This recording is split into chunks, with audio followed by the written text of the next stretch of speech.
날마다 말씀과 동행하는 동행 묵상입니다. 10월 6일 월요일 역대하 18장 28절에서 19장 11절까지. 오늘 말씀의 제목은 변장이 아니라 변화가 되어야 합니다. 라는 제목입니다. 성도 여러분, 추석 연휴입니다. 가족들과 함께 행복한 시간 보내고 계신지요? 오늘 말씀을 가지고 가정 예배를 드려보시기를 바랍니다. 하나님께서 우리 가정에 주시고자 하는 귀한 말씀 받으실 수 있을 겁니다. 첫 번째 문단 28절에서 34절까지 말씀인데요. 변장이 아니라 변화가 되어야 된다는 메시지입니다. 하나님의 경고에도 불구하고 이스라엘 왕과 유다 왕 여호사밧은 전쟁에 나갑니다. 불안했던 이들은 29절 말씀처럼 변장을 합니다. 그렇습니다. 인간의 지혜와 속임수로 사람을 속일 수는 있을지 몰라도 하나님을 속일 수 없습니다. 심지어 사람을 변장으로 속이는 것도 쉽지 않아서 곧 탄로가 납니다. 완전 범죄는 없기 때문이죠. 변장이 아니라 변화가 되어야 합니다. 잠깐의 연기나 옷을 갈아입는 환복 또는 환경의 변화로 나를 변화시킬 수 있다고 생각하지 마십시오. 근본적으로 하나님 앞에서 나를 돌아보고 회개하고 영적으로 거듭나야 합니다. 말씀과 성령의 사람으로 거듭나야 합니다. 이것이 변화입니다. 어떤 학교를 나오고 어떤 직업을 가지고 어떤 소유를 가지게 된다고 해서 변화되는 것이 아니죠. 변장되는 것입니다. 영적인 변화가 없는 것은 변장에 속하는 것이죠. 결국 이들은 변화가 아닌 변장을 택함으로써 다가올 날의 불행을 맞이하게 되죠. 30절 아람 왕은 이스라엘 왕을 타겟으로 삼습니다. 31절 하나님께서 일방적인 은혜를 주셔서 그들이 도망하게 하셨지만 33절 놀랍게도 한 사람이 무심코 활을 당깁니다. 그 화살에 이스라엘 왕이 맞고 사망하게 됩니다.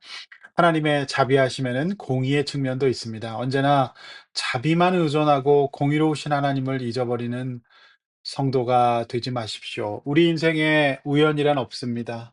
무명의 한 군사에 무심코 한 행동이 이스라엘 왕이 사망했기 때문이죠. 우리 가족 모두가 변장 아닌 변화를 선택하셔야 됩니다. 이를 놓고 기도합시다. 또한 이러한 모든 일들을 하나님 앞에서 해석하고 가벼이 여기지 않는 우리 성도님들의 가정 되시기를 기도합니다. 둘째 1절에서 11절까지 말씀인데요. 기회가 왔을 때 회개해야 된다라는 것이죠. 1절 가까스로 여호사밧 왕은 예루살렘 왕에 돌아오게 됩니다. 그러나 2절 하나님의 아들 선견자 예후가 여호사밧 왕에게 강력한 책망을 합니다. 하나님의 진노가 왕에게 임할 것이라는 것이죠. 3절 그러나 그는 선한 일도 많이 했던 왕이었던 것은 분명합니다. 우상을 버리고 하나님 앞에 나왔기 때문이죠. 4절 중요한 것은 바로 이 회개의 기회를 여호사밧은 놓치지 않았다, 잡았다는 것이죠. 그가 여호와 앞에 돌아왔습니다. 5절 6절 유다 백성 전체를 하나님 앞에 돌아오게 하고 정의롭고 공정한 재판을 행함으로써 억울하거나 원통한 사람이 없게 했던 것이죠. 주목하실 것은 하나님께 돌아온다는 행위가 단순히 교회 안에서 종교적인 영역뿐만 아니라 사회적, 사법적 정의까지 포함하고 있다는 것이죠. 실제 구체적으로 더 성경 말씀 속에서는 불의를 없애고 뇌물과 같은 사회적인 부패 행위를 근절하는 등 여호사밧은 9절 말씀처럼 모든 행위를 여호와 앞에서 경외하는 행위로 규정하고 있는 것입니다. 추석을 맞아 명절 연휴를 함께 가족과 보내게 될 것입니다. 근데 이때 아주 실제적으로 해서는 안 될 행동이 가정 가운데 하나 있는데 그것은 편애하는 겁니다. 이 부모님들이 편애를 하시면 공정함이 깨지죠. 가장 작은 단위인 사회에 속하는 가정에서 공정함과 공평함이 있어야 됩니다. 이 가정 가운데 이런 편중된 사랑이 있을 때 자녀들은 큰 상처를 받게 되지요. 더 사소한 예를 보면 가족들끼리 무슨 게임을 하거나 윷놀이하거나 뭐 이럴 때 공정해야 합니다. 공정하지 못함은 이처럼 사소한 것에서 큰 다툼을 일으키기 때문이죠. 자, 기회에는 여러 가지가 있습니다. 역대하는 의외로 선지자들의 말씀의 권면과 책망에 많은 왕들이 화를 내거나 심지어 뺨을 때리거나 옥에 가두는 일이 있었다는 것을 기록하고 있습니다. 최고의 기회는 무엇일까요?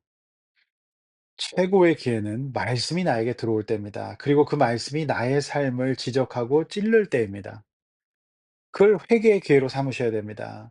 변화와 성장의 기회로 삼으십시오. 변장하지 마십시오.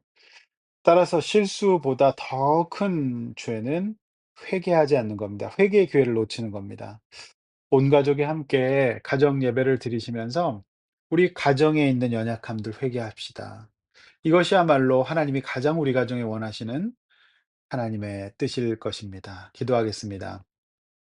하나님 아버지, 우리가 언제나 하나님 앞에서 변장하지 않고 변화되게 하여 주시옵소서. 우리 가족 모두가 하나님 말씀 앞에서 하나님의 말씀으로 찔림을 받고 죄종을 통하여 권면을 받을 때 받아들이고 회개하는 회개의 기회를 놓치지 않는 하나님의 백성, 하나님의 가정 되게 하여 주시옵소서. 예수님의 이름으로 간절히 기도하옵나이다. 아멘.